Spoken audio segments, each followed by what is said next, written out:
안녕하세요. 저는 40대 남성입니다. 오늘은 제 아내의 이야기를 해보려고 합니다. 저는 중소기업 만년 대리로 수년간 근무하고 있었습니다. 제 아내는 대학 시절 같은 과 후배였습니다. 제가 첫눈에 반해 아내를 쫓아다녔고 그렇게 반년 정도를 쫓아다녀 아내와 연애를 시작할 수 있었습니다. 아내는 대학 시절부터 따뜻한 성품과 배려심이 넘치는 사람이었습니다. 그런 아내 덕분에 큰 싸움 없이 오랜 기간 연애를 할 수 있었죠.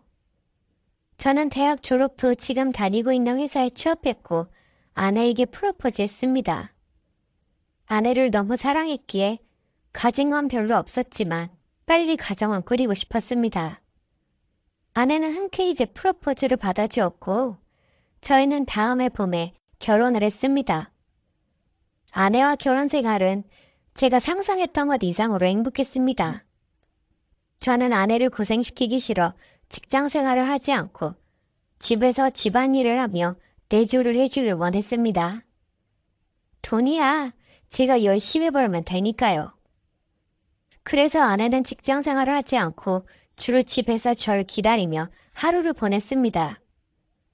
결혼 후 1년 뒤 저에게 큰 축복 같은 새 생명이 찾아왔습니다. 저는 저와 아내를 똑 닮은 아이가 생겼다는 것에 너무 행복했죠. 저는 아내와 우리 아이를 위해서 더 열심히 일했습니다. 그리고 아이가 태어났고 제가 바라던 대로 저와 아내를 똑 닮은 아이가 태어났습니다. 아이가 태어난 기쁨도 잠시, 저와 아내는 현실적인 문제로 참 많이 힘들었습니다. 네, 바로 돈 때문이었습니다. 그동안 제 월급을 가지고 양가 부모님 조금씩 용돈 드리고 은행 대출 빚 갚고 또 생활비에 쓰고 약간의 저축을 하면서 전략하면서 살고 있었습니다. 그런데 벌이는 마냥 똑같은데 아이가 태어나니 돈 들어가는 게 한두 푼이 아니더군요. 그리고 첫 아이인 만큼 다 좋은 것들로만 해주고 싶은 마음도 있었습니다. 그래서 저는 회사 업무 외에 알바를 시작했습니다. 밤에는 대리운전을 하고 주말에는 배달 알바를 했습니다. 아내와 아이를 고생시키기 싫은 책임감으로 정말 열심히 살았습니다. 그렇게 1년을 회사와 여러 가지 알바들로 가득 채워 보냈습니다. 하지만 제대로 쉬는 날이 없이 일을 하려니 몸이 점점 망가져가는 게 느껴지더군요. 그리고 아내의 걱정도 날로 심해졌고 가족들과 함께할 시간이 줄어드니 행복감도 줄어들어 가끔 현타가 왔습니다.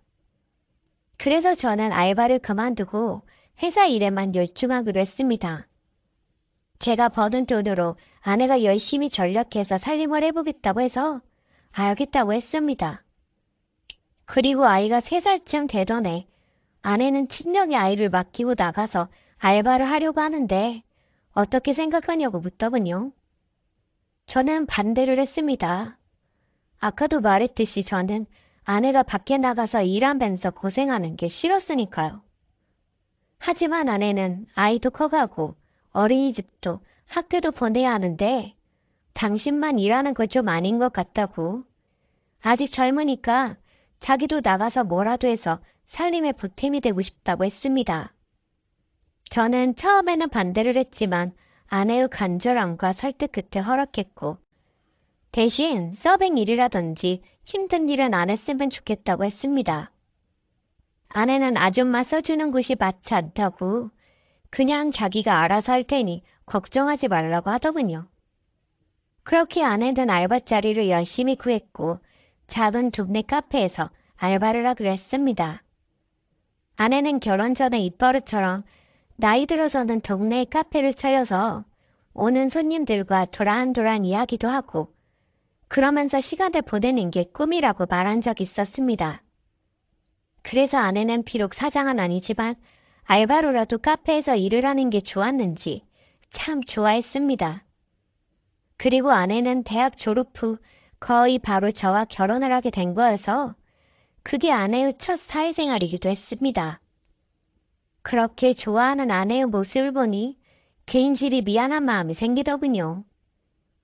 그래서 저는 제가 열심히 아내를 외줘야겠다 생각했습니다. 아내는 원래 오전에만 잠깐 일을 했는데 그렇게 몇 달을 일하고 나니 아내의 실력이 위치월장했고 좋게 본 사장님이 풀타임 근무를 요청했다고 했습니다. 그 얘기를 저한테 얘기하면서 상기된 표정과 기뻐하던 표정을 저는 아직도 잊지 못합니다. 사실 풀타임으로 근무를 하게 되면 아무리 장모님이 아이를 봐준다고 하더라도 아직 아이는 엄마가 필요한 때이기 때문에 반대를 하려고 했지만 아내의 표정에 쉽게 반대를 할 수 없어서 일단 알겠다고 했습니다. 그리고 아내가 풀타임 근무로 바뀌고 나서는 제가 퇴근 후 아이를 돌봤습니다. 혼자 아이를 돌보다 보니 아내에 대한 고마움과 사랑이 더 커지더군요. 그동안 도와주지 못해 미안한 마음도 커졌습니다. 그러던 어느 날 아내가 올 시간이 지났는데 집에 오지도 않고 전화도 받지 않아 걱정스러운 마음에 아이와 함께 외출 준비를 하고 아내가 일한다는 카페를 찾아갔습니다. 아내가 일을 시작하고 카페에는 한 번도 찾아간 적이 없었습니다. 카페이지만 아내의 일터이고 제가 가면 아내가 불편하고 눈치가 보일 수도 있으니까요. 어쨌든 아내가 예전에 말해줬던 카페 이름과 대략적인 위치를 기억해내 찾아갔습니다. 그런데 이상하게 그 위치에 카페가 없었습니다. 그래서 저는 핸드폰으로 그 카페를 검색해봤는데 이상하게도 그런 카페는 없더라고요. 저는 대체 이게 무슨 일일지 감이 잡히질 않았습니다. 그리고 할 수 없이 다시 집으로 향했습니다. 집에 도착하니 아내가 집에 와 있었고 어디 갔다 왔냐며 어제 핸드폰 충전을 안 하고 자서 그런지 배터리가 없어 핸드폰이 꺼져서 연락을 못했다고 했습니다.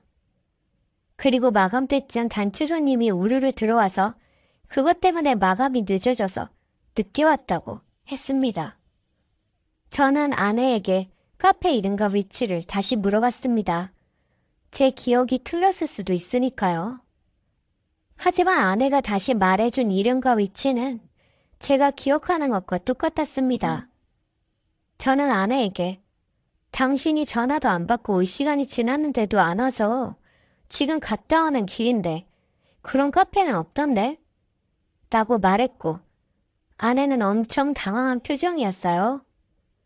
저는 그런 아내의 표정을 보면서 안 좋은 생각이 들었습니다. 그래서 아내에게 대체 이게 뭐냐며 솔직하게 말하라고. 그동안 카페 알바한다고 해놓고 어디 가서 누구랑 뭘 한 거냐고 따져 물었어요.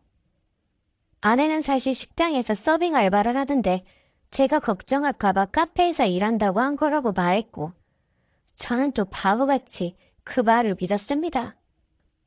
그러던 어느 날 제가 회식을 하고 있었습니다. 아이는 장모님이 케어해주고 계셨고요. 저는 술을 잘 못 마시기 때문에 맥주 한 잔만 마시고 열심히 사람들의 장단을 맞춰주며 얘기를 하고 있었습니다. 그때 가게 앞으로 지나가는 아내와 어떤 남자를 보았습니다. 그것도 아주 다정하게 팔짱을 끼고요. 저는 내가 이제 맥주 한 잔에도 컷을 볼 만큼 취하는구나 생각을 했습니다. 아내는 일을 하고 있을 시간이었으니까요. 그런데 그 여자의 뒷모습을 보는데 누가 봐도 제 아내였습니다. 그리고 그 여자가 들고 있던 가방은 제가 작년 아내 생일에 선물해준 가방이었습니다. 저는 아내가 맞다고 확신했고 가게 밖으로 황급히 나갔습니다. 그리고 조용히 그 둘의 뒤를 바짝 쫓아갔습니다. 그 둘은 아주 화기애애 보이더군요. 또 자기라는 호칭을 쓰더군요. 그리고 그 두 사람은 동네 한 무인 모텔로 들어갔습니다. 저는 너무 충격적이었고 그 자리에 멈춰서서 아무것도 못한 채 멍하게 서 있었습니다. 그렇게 한참을 서 있었던 것 같습니다. 해서 사람들은 갑자기 사라진 저에게 계속 연락을 해댔지만 아무것도 눈에 들어오지 않았습니다. 모텔로 들어가서 좀 전에 들어온 남자랑 여자랑 몇 호실인지 알려줄 수 있냐고 물었지만 알려줄 수 없다는 대답과 함께 그대로 쫓겨났습니다. 그래서 저는 모텔 앞에서 나올 때까지 기다리기로 했습니다. 어차피 곧 집에 가야 하는 시간이었으니까요. 그렇게 한참을 기다리니 아내와 어떤 남자가 모텔에서 웃으면서 나왔습니다. 그리고 그 순간 아내와 저는 눈이 마주쳤고 아내는 팔짱을 빼며 저에게 여긴 어쩐 일이냐며 물었습니다. 저는 화를 참으며 이게 어떻게 된 일인지 설명을 하라고 했고 아내는 아무 말도 없었습니다. 그렇게 정적이 흐르다가 아내의 옆에 있던 남자가 아내 대신 이야기를 시작했습니다. 그 남자는 저와 미영 씨는 문센에서 만난 친구예요. 얘기도 잘 통하고 나이 또래도 비슷하고 처지도 비슷해서 친하게 지내다 보니 그만 해서는 안 될 짓을 저질렀습니다. 죄송합니다. 라고 말했습니다. 알고 보니 그 남자는 부인이 본인보다 잘 나가는 사람이라서 대신 육아휴직을 쓰고 집에서 살림을 한다고 했습니다. 그렇게 둘 다 집에서만 있다 보니 말도 잘 통하고 끌렸다고요. 그리고 제 아내는 대학생 때 저를 만나서 저 아닌 다른 남자를 만나본 적이 없었습니다. 그래서 제가 아닌 다른 남자를 만나보니 저에게는 없는 부분이 그 남자에게는 있어서 끌렸다고 했습니다. 저는 너무 순수하고 착했던 아내의 바람에 충격을 받았지만 아내를 용서해줄 생각이었습니다. 바보같이 말이죠. 이번 한 번뿐이니 용서해주겠다고 했죠. 하지만 아내는 이혼을 요구했습니다. 너무 섣부르게 결혼을 한 것 같다고 하면서요. 그리고 아이는 저보고 키우라고 했습니다. 자기는 직장이 없으니까요. 저는 너무 어이가 없었어요. 결국 이혼 소송으로 번지게 되어 어렵게 저희는 남남이 되었고 아이는 저희 부모님께서 키워주기로 하셨습니다. 그렇게 저희는 이혼하게 되었고 이혼 과정에서 그 남자의 부인과도 안면을 트게 되었습니다. 그 남자의 부인은 누구 좋으라고 이혼을 해주냐며 이혼을 해주지 않아서 얼마 후 아내와 그 남자는 헤어졌다고 했다는데 모르죠? 정말 헤어진 건지 숨기고 만나고 있는 건지는요. 그리고 저는 지금 그 남자의 부인과 그 남자 몰래 연애 중입니다. 누구든 공평하게 죗값은 받아야 하니까요. 오늘의 사연 시작합니다. 29살 대학을 졸업하고 2년이 지났지만 저는 아직 취업준비생이라는 신분에서 벗어나지 못하고 있었어요. 취업에 성공해서 대기업, 공기업 같은 좋은 회사에 다니며 살아가는 친구들이 마냥 부럽기만 하였죠. 게다가 나이 드시고 힘겹게 일하시며 돈을 버는 부모님께 아직도 용돈을 타서 쓴다는 사실이 부끄러웠기에 다른 취업을 위해 굳은 의지를 다지며 하루하루 최선을 다하며 살아가고 있었어요. 취업을 위해 다니고 있던 학원에서 제가 듣는 강사님이 어느 날 취업에 도움이 된다며 스터디해 볼 것을 제안했어요. 저는 취업 준비를 하며 금전적인 문제 때문에 여유가 없어 친구들과의 만남도 끊어버린 상태였고 자연스럽게 사람들과 멀어지게 된 상태이며 취업 준비에 집중한 2년 동안 운동 한 번 제대로 하지 않아 불어버린 제 몸에 자신감도 없는 상태여서 사람들과 모여 같이 공부를 해야 한다는 사실이 조금 두려웠어요. 하지만 무엇보다 중요한 취업에 도움이 된다고 하는 제 감정은 잠시 접어두고 목표를 위해 스터디를 하게 되었죠. 같은 수업에 참여한 40명 중 5명씩 8조로 그룹이 나눠졌고 조금 설레는 마음으로 제가 속한 그룹의 구성원을 확인해보니 남자 3명, 여자 2명이었어요. 그중 남자 1명은 한눈에 보기에도 훈남이었어요. 펀칠한 키에 대세 배우를 닮은 현실적이지 않은 외모를 가지고 있었죠. 그렇지만 사람에게, 특히 남자에게 더 관심이 없어진 상태인 저에게는 구성원 따위는 아무 상관이 없었어요. 스터디를 하는 동안 최대한 떼먹을 수 있는 건 떼먹으면서 효율적으로 행동하려 했어요. 스터디는 다행히 문제없이 원활하게 흘러갔어요.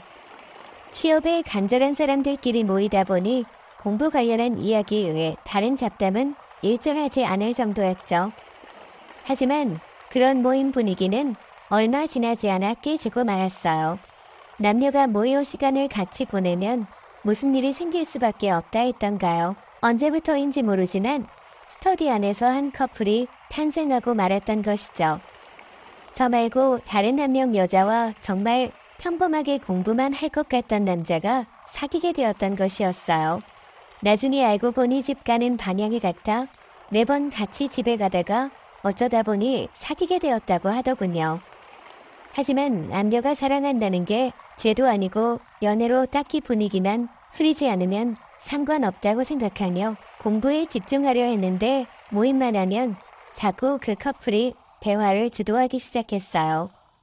어느 날 모임에서 둘만 대화하고 있는 게 미안했던지 맛있는 것을 다 같이 먹으러 가자며 회식을 제안했죠. 저는 짜증이 났지만 어쨌든 오래 같이 봐야 할 스터디 구성원들에게 소외되는 게 싫었던 저는 할 수 없이 회식에 참여하기로 했죠. 그런데 막상 회식에 가보니 남자 한 명은 갑자기 급한 일이 생겼다며 오지 않았어요. 자연스럽게 모임은 2대2가 되어버렸어요. 제 옆에는 스터디에서 유난히 눈이 가던 대우를 닮은 잘생긴 남자가 앉게 되었고 처음에는 어색해서 대화를 시작하지 못했지만 커플의 대화에 끼어들기 힘들었던 저희 둘은 자연스럽게 대화를 시작하게 되었죠. 외모뿐만 아니라 인성도 바른 남자였어요. 술을 함부로 권하지 않고 제 눈을 지그시 바라보며 제 이야기에 집중해 주었어요. 몇 시간이 지나니 커플은 집에 가야겠다며 사라져버려서 둘만 남게 되었지만 몇 시간 동안 이야기하며 생긴 미약한 친분 덕분인지 그 후로도 어색하지 않게 대화를 이어나갔죠. 어색하지 않은 대화에 마음의 문이 열렸던 탓일까요? 저는 처음 대화하는 그 남자에게 제 과거부터 지금 현재 정신 상태까지 자세히 설명하고 있었고 그렇게 이야기를 하며 몇 잔 더 마시다 보니 술이 올라오기 시작했어요. 얼마 지나지 않아 그 남자도 취했는지 저에게 몸을 기대기 시작했고 밀착해 있는 동안 그 남자의 뜨겁게 되어버린 몸을 느낄 수 있었어요. 어느새 우리는 손을 잡고 서로의 몸에 기대어 온기를 느끼며 서로의 심장박동이 느껴질 만큼 몸을 밀착해버렸죠. 그렇게 몇 분이나 지났을까? 더 이상 버티지 못하고 고개를 돌리니 그 남자도 고개를 돌렸고 눈이 마주친 우리는 찌릿한 감정과 함께 격한 키스를 시작했어요. 누가 먼저라고 할 것도 없었죠. 미친 듯이 서로 몸을 더듬기 시작한 순간 저는 여기서 멈춰야겠다는 생각에 남자의 손을 잡았지만 모텔로 가자는 남자의 제안을 뿌리칠 수 없었죠. 그렇게 우리는 서로의 몸을 원해 가게 바로 옆 모텔로 가게 되었어요. 이미 달아오를 대로 달아오른 우리는 몇 초 만에 옷을 다 벗고 서로의 몸을 격하게 탐닉했어요. 그렇게 쉼없이 1시간 가까이 서로의 몸을 부딪히며 모든 걸 쏟아낸 우리는 서로를 껴안은 채 잠들어 버렸어요. 다음날 아침 눈을 뜨니 지금 이 현실이 믿기지 않았어요. 순식간에 일어난 일이 현실이 아닌 것 같았지만 눈앞에 곤히 자고 있는 남자를 보니 현실을 부정할 수 없었어요. 그래도 잘생긴 외모를 보며 나쁘지 않네라고 생각하는 순간 그 남자는 눈을 덮고 다시 한번 뜨거운 사랑을 나누고 집으로 돌아갔죠. 스터디를 시작하며 취업을 위한 공부만 열심히 하려고 했던 제 계획은 무너져 내리기 시작했지만 사랑에 빠진 남녀에게 공부는 중요하지 않은 것이 되어버렸어요. 우리는 마음껏 사랑을 나누기 시작했어요. 우리의 관계는 날이 갈수록 뜨거워졌고 보다 더 대담해지기 시작했죠.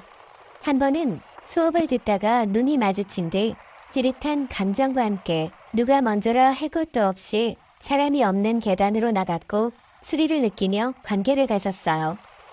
저도 몰랐던 제 모습이 가끔 혼란스러웠지만 지금 이 행복한 순간을 놓치고 싶진 않았어요. 공부를 하러 간 카페에서도 서로를 느끼고 싶어 화장실로 가서 몰래 사랑을 나누고 장소가 마땅치 않을 때에도 사람이 없는 곳을 찾아다니며 마치 짐승처럼 매일 관계를 가지고 있었죠.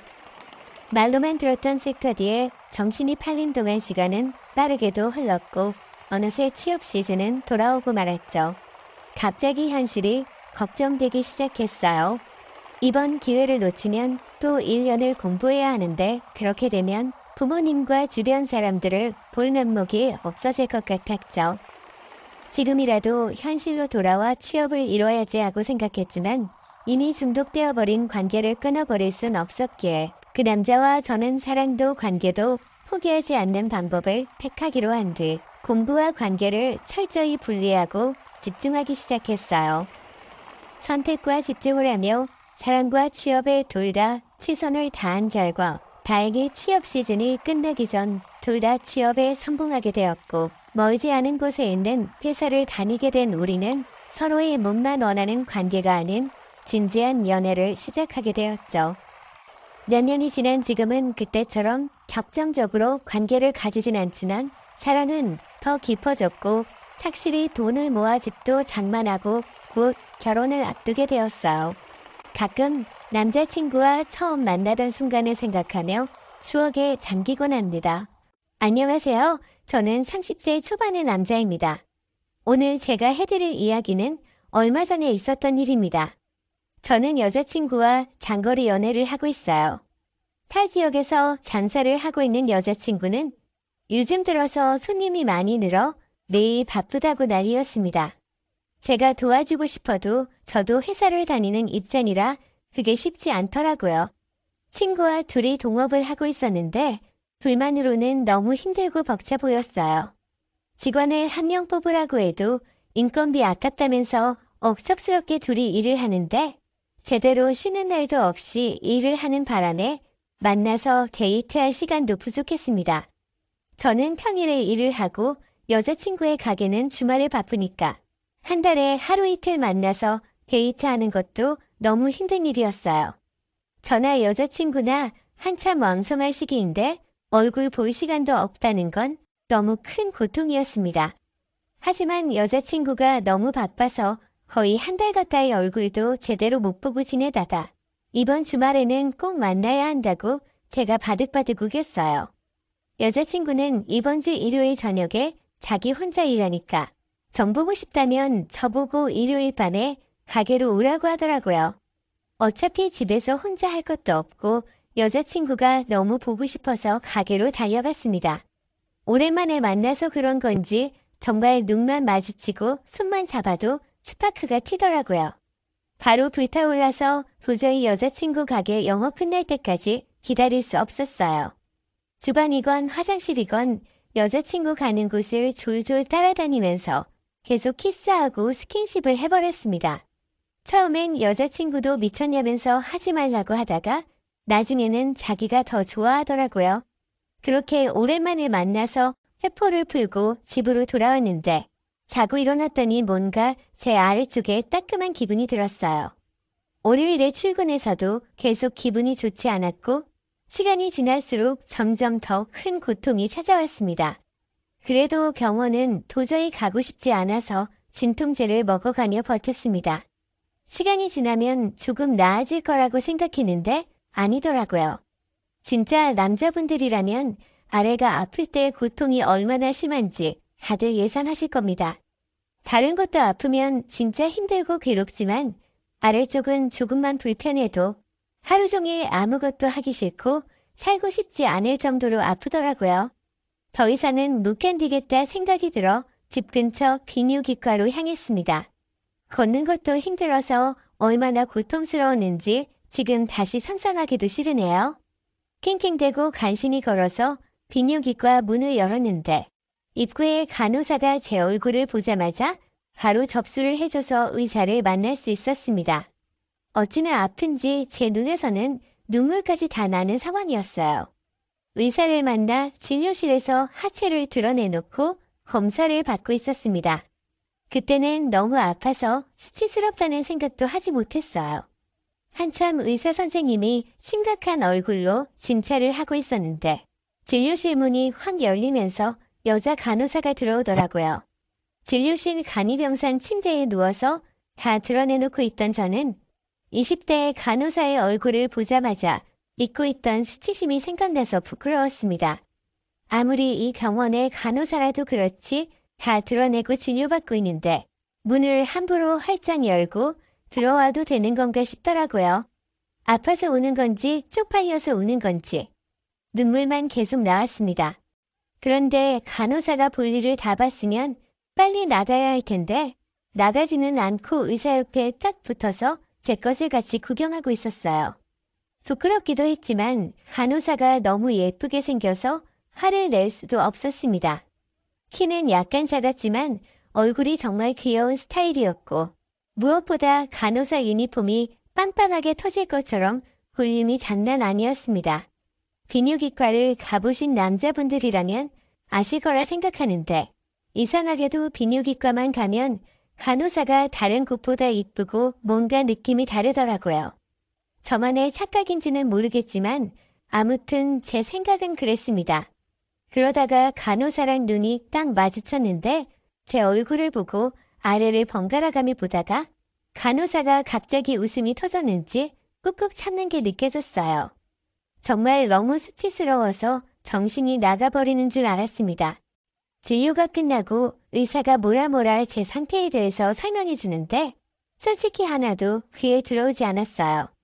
의사가 처방해주는 약을 먹고 앞으로 꾸준하게 병원으로 통원 치료하라고 해서 그날은 그 정도로 간신히 병원을 빠져나올 수 있었습니다.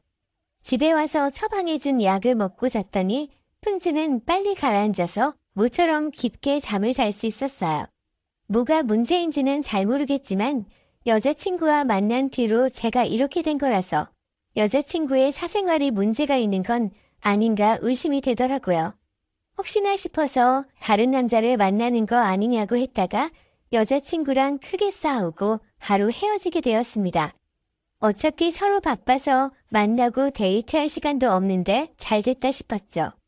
처음엔 제 것을 보고 웃음을 참던 그 간호사와 마주치는 게 너무나도 괴로웠는데 며칠 동안 통원 치료를 하면서 자주 얼굴을 봤더니 나중에는 서로 웃으면서 농담도 나누는 사이가 될 정도로 친해졌습니다.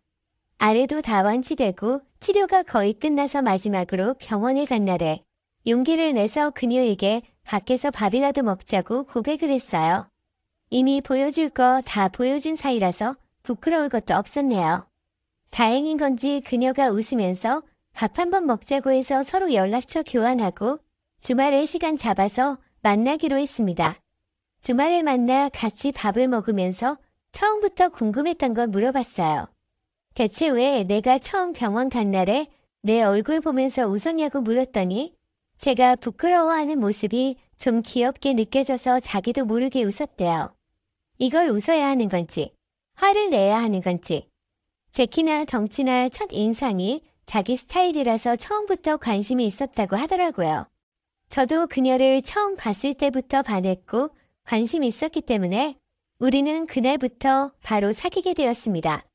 그런데 저는 사귀면서도 약간 억울했던 건 저는 초면에 모든 것을 전부 다 보여줬는데 이 부분은 똑같이 했으면 좋겠더라고요. 너도 봤는데 나도 보고 싶다고 했더니 저보고 완전 제정신 아닌 미친놈이라고 하면서 웃더라고요. 지금은 곤란하고 조금 더 만난 다음에 보여준다고 해서 일단 참았습니다. 지금은 저희가 사귄 지가 좀 지났기 때문에 서로 볼 꼴 못 볼 꼴 다 보고 말았네요. 여자친구가 비뇨기과 간호사라는 건 정말 독특한 경험이라고 생각해요. 항상 제 건강이 어떤지 체크해주고 다른 여자를 만났는지 아닌지 제가 허튼 수작을 부리는지 감시합니다. 행복한 연애 생활을 하고 있지만 솔직히 한편으로는 약간 걱정되기도 해요. 비뇨기과에서 일을 하면서 저 말고 다른 남자들도 많이 볼 수밖에 없는데 혹시라도 다른 마음에 드는 남자가 나타날까봐 항상 노심초사합니다. 그래도 자기 일을 열심히 하는 여자친구가 정말 좋습니다. 제 나이도 적지 않은 나이이고 여자친구와 여러모로 궁합도 좋기 때문에 조만간 프로포즈하고 결혼할 생각이에요. 만약 제가 결혼에 성공하게 된다면 다음엔 다른 이야기를 들고 다시 사연을 보내도록 하겠습니다. 안녕하세요. 저는 현재 유부남입니다. 저의 마인드는 결혼하기 전에 여자랑 많이 잡아야 한다는 생각이라 최대한 많이 해보고 결혼했습니다. 그 중에서 최고 명기였던 누나의 썰을 풀어보고자 합니다.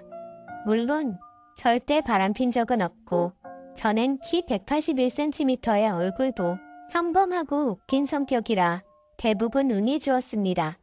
2016년도쯤 제가 그때 25살이었을 때 이야기입니다. 직장이 이상하게 돈을 많이 안 주는 업체라 그런지 기본적으로 회식 때 친한 사람들끼리 모여서 만게임할 정도로 회사가 이상했습니다. 어느 날과 동일하게 일하던 중 면접 보러 온 여자가 지나가는데 너무 섹시하게 생겼었습니다. 키 167cm 정도의 하이힐을 신었고 머리는 빨간색이었습니다. 그래서 와 진짜 맛있게 생겼네 라고 생각했습니다. 제가 낯가림이 별로 없어서 면접 보고 나가길래 누나 다음에 또 봐요. 안녕히 가세요 하고 인사했습니다. 그런데 다음날 거짓말처럼 누나가 바로 출근하였습니다. 하지만 아쉽게도 저랑 다른 부서였습니다. 그래도 점심 먹을 때는 식당에서 같이 먹어서 근근히 말을 붙이며 친해졌습니다. 가까이서 보니 하얀 피부에 이쁘고 귀여운 얼굴이라기보단 얼굴만 봐도 새끼가 줄줄 흐른다는 게 느껴지는 얼굴이었습니다. 한 일주일 정도 후에 술자리가 생기게 되었는데 제가 살갑게 다가가서 그런지 내 옆에 앉았습니다. 그렇게 술이 한 잔 두 잔 들어가고 신입사원이 그 누나 포함하여 3명이었는데 4명이 같이 노래방 가서 놀다가 헤어졌습니다. 이때 누나와 연락처 교환을 하고 집에 가면서 취해서 카톡을 했는데 누나 너무 이쁘다. 보고 싶다라고 보냈습니다. 그러자 다음날 누나한테서 답장이 왔는데 나 남자친구 있어. 그래도 오랜만에 이쁘다. 보고 싶다. 라는 말 들으니까 기분 좋네라고 했습니다. 그러고는 다음 주에 다시 모여서 같이 술 먹자고 약속을 잡았습니다. 드디어 약속한 날인 금요일에 다 같이 모였습니다. 그래서 집에 가서 술을 마시는데 술을 잘 먹던 누나가 취하였습니다. 저는 이때 나이가 어려서인지 연기인 줄 몰랐습니다. 그래도 술집에서 나와서 누나를 업고 가는데 자꾸 저한테 안기는 게 너무 좋긴 했습니다. 그러면서도 내심 남자친구한테 맞는 거 아닌가 하면서 걱정이 앞섰습니다. 그때는 나이가 어려서 그런 것도 있고 너무 무서웠습니다. 그렇지만 등에서 느껴지는 누나의 부드러운 몸과 냄새에 바지는 터질 듯이 부풀어 있었습니다. 결국엔 누나를 업고 우리 집으로 도착하여 침대에 눕혔습니다.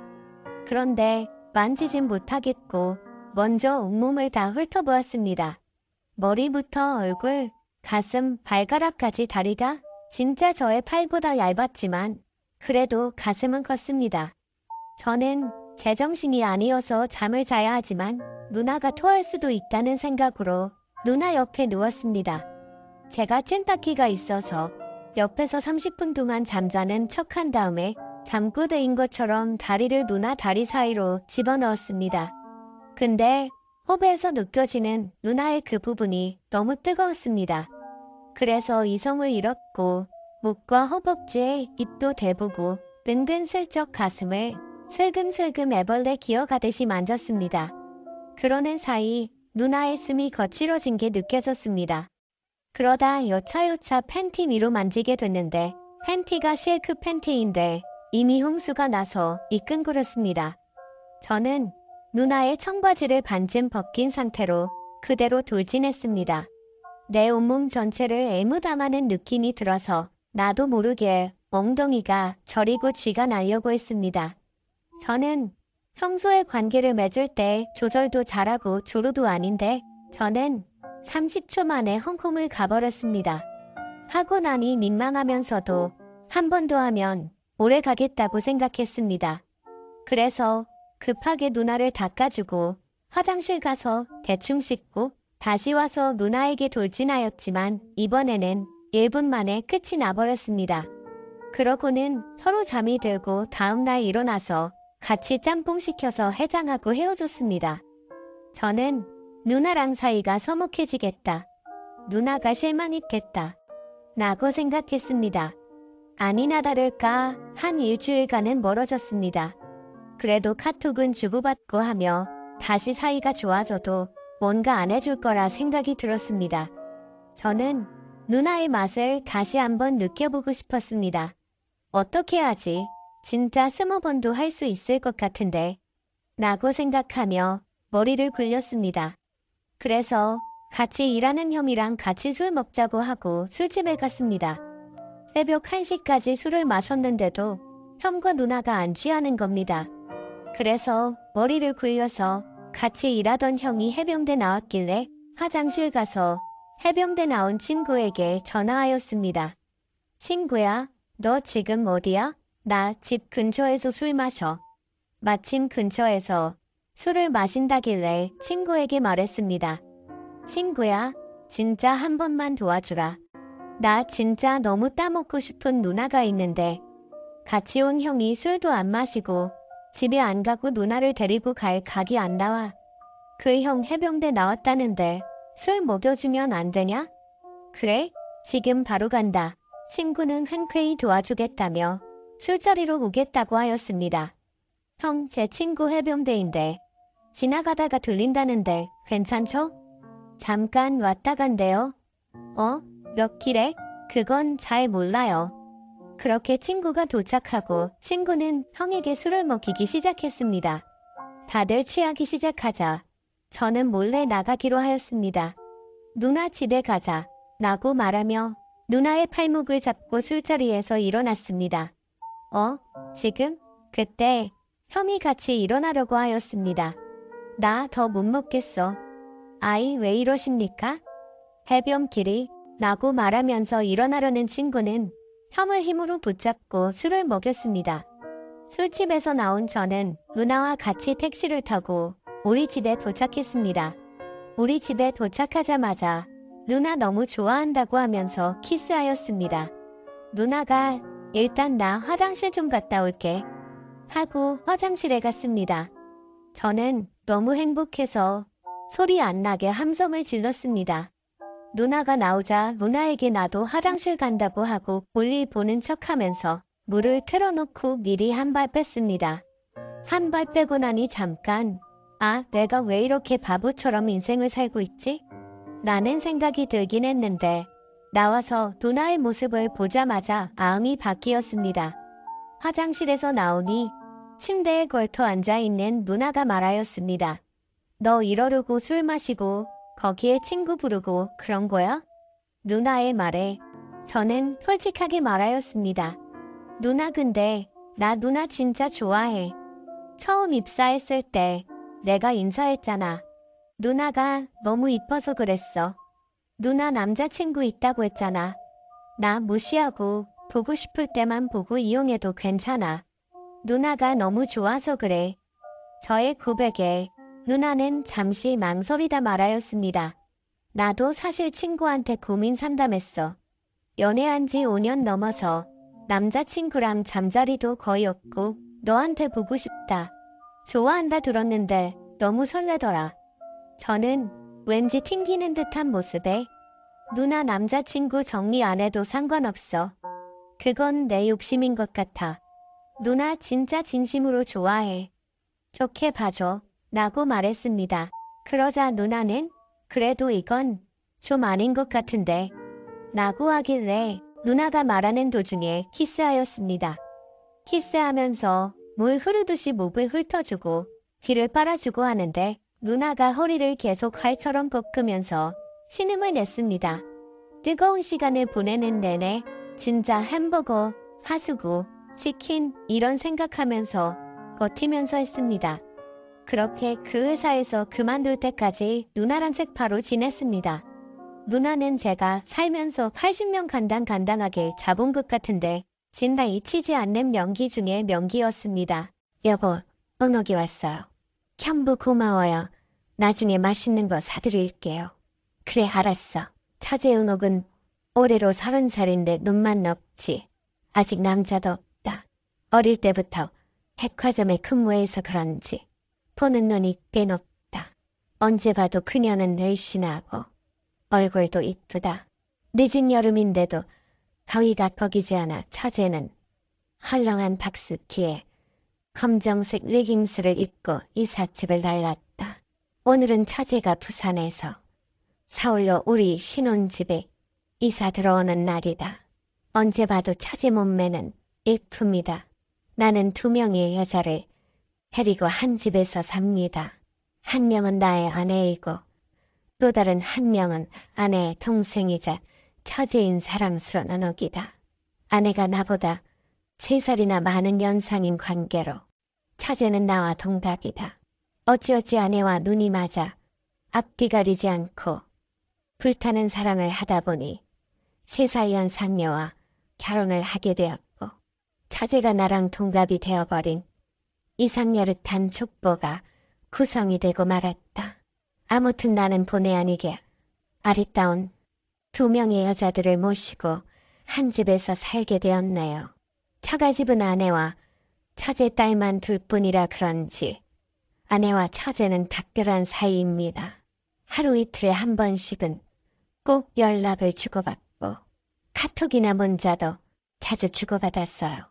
처제와 한 집에서 살게 된 것은 결혼을 하고 6개월이 조금 지날 무렵 서울의 직장 문제로 거처를 찾던 처제에게 아내가 나에게 불편하지만 같이 살자는 이야기를 했고 형편이 넉넉하지 않던 처가의 상황을 생각한 나는 흔쾌히 승낙을 했습니다. 그런데 나는 아내가 임신하고 나서부터 처제와 더욱 친해지게 되었고 둘이서 만나는 날이 잦아지게 되면서 사단이 나고 말았습니다. 저는 올해 30살, 아내는 3살 많은 33살이고 하나뿐인 여동생은 저랑 동갑인 30살 처제입니다. 근데 우리 처제가 사실 굉장한 미인입니다. 처음 처가집에 인사드리러 갔을 때 처제 얼굴을 보고는 아주 잠깐이지만 같은 핏줄인데 내 여자친구는 왜 이렇게 다르지 하고 생각될 정도로 빼어난 미인입니다. 키는 크고 머리는 작은데 이목구비가 뚜렷하고 몸매는 서양 여자들처럼 늘씬했고요. 첫인상이 마치 유명한 연예인을 보는 것 같은 아우라가 느껴질 정도였죠.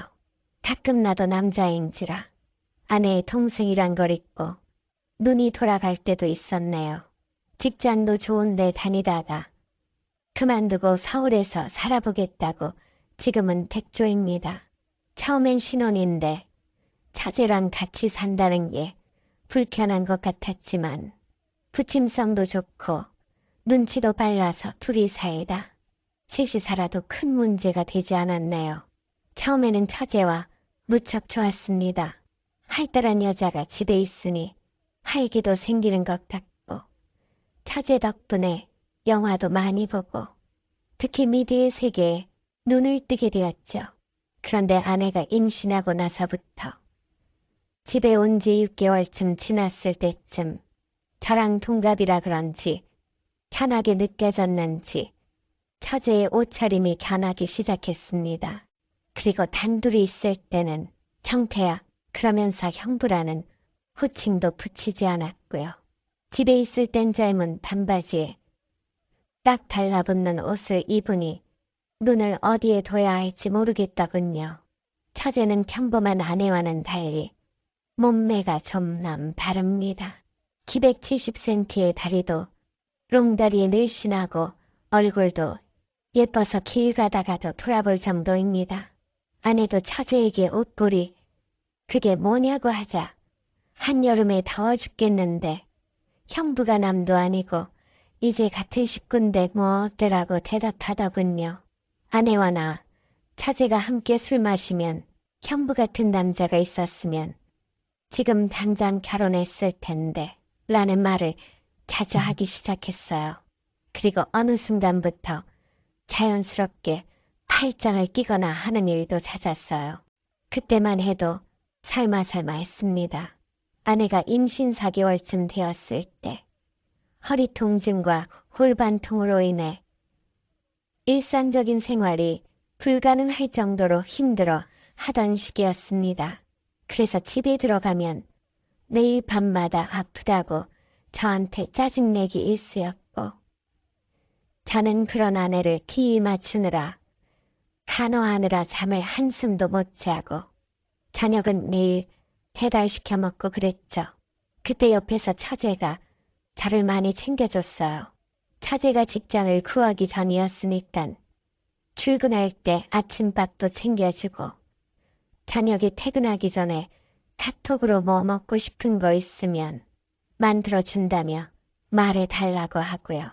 제가 매콤한 음식들을 좋아하는 편인데 하루는 닭갈비를 해준다고 인터넷을 뒤져가며 황금 레시피를 찾고 있더라고요. 간이 너무 짜서 맛은 별로였지만 맥주 안주로 먹으니까 먹을만 하더라고요. 그래도 매콤하게 만든다고 해국고추도 사다 와서 넣어주고 위에는 토핑으로 모짜렐라 치즈까지 듬뿍 올려져 있더군요. 근데 아내는 임신 중에 있다시 심해서 가까이 오지도 못하고 늘 안방에 누워만 있었고, 그래서 퇴근하고 집에 들어오면 매일 저녁은 처제와 둘이서 먹었네요. 그리고 거실에서 영화나 미드다운 받아서 보고 말이죠. 나이가 같으니까 말도 잘 통하고 언니도 힘들지만 형부도 언니가 보통 성격이 아닌데도 싫은 티 한 번 안 내고 다 맞춰주고 고생이 많다고 하더라고요. 형도 언니 힘드니까 이해해줘. 언니가 나이 들어 임신해서 다른 사람들보다 더 힘들 거야. 그래서 처제와 함께 마트에서 같이 장도 보러 다니고 단둘이 맥주를 마시면서 얘기를 한참이나 나눴지요. 가끔은 회사 회식 있다고 말하고 처제와 단둘이 만나 맛집도 찾아다니고 삼겹살에 소주 한잔하는 게 가장 행복했어요.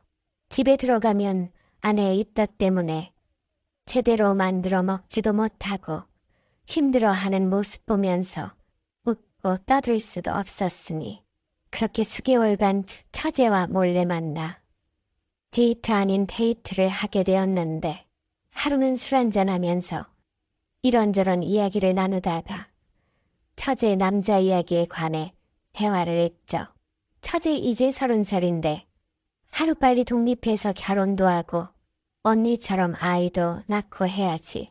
형부 같은 남자가 없잖아. 한 명 소개시켜주고 그런 말이라도 해라. 그러면서 하는 말이 처제는 당분간 결혼 생각이 없다고 하더군요. 앞으로 몇 년 동안은 서울 남자도 실컷 만나보고 재밌게 놀다가 그때 돼서 인연이 나타나면 결혼하면 했지. 당장 급하게 생각하지는 않는다면서요. 그리고는 자꾸 요즘 외롭지 않냐고 물어보는 겁니다. 그래서 제가 농담식으로 실컷 만날 서울 남자 중에 나도 들어가냐고 물었더니 형부는 영순이지 이러는 겁니다. 그때 살짝 설레이더군요. 그날 밤 집에 들어가서 씻고 자려는데 처제가 오늘따라 잠이 오질 않는다면서 맥주 한 잔 더 할래 이렇게 카톡이 오는 겁니다. 그날 건너방에 갔다가 사단이 난 거였죠. 몇 개월 동안 처제와 몰래 만나오다가 출산하고 나서 처제가 백조 생활 탈출하고 직장을 구하게 되면서 회사 근처에 원룸을 얻어 우리 집에서 나가게 되면서 혼자 자취를 하게 되었어요. 그렇게 자연스럽게 처제와 떨어져 지내게 되면서 둘 사이에 있었던 일들은 모든 게 끝난 줄로만 알았는데 처제가 이사가고 한 달쯤 지났나 그동안 회사 적응하고 인수인계 받느라 바빴다면서 퇴근하고 자기 집으로 오라는 겁니다. 처제가 오라는데 딱 잘라 가기 싫다고 말할 수도 없고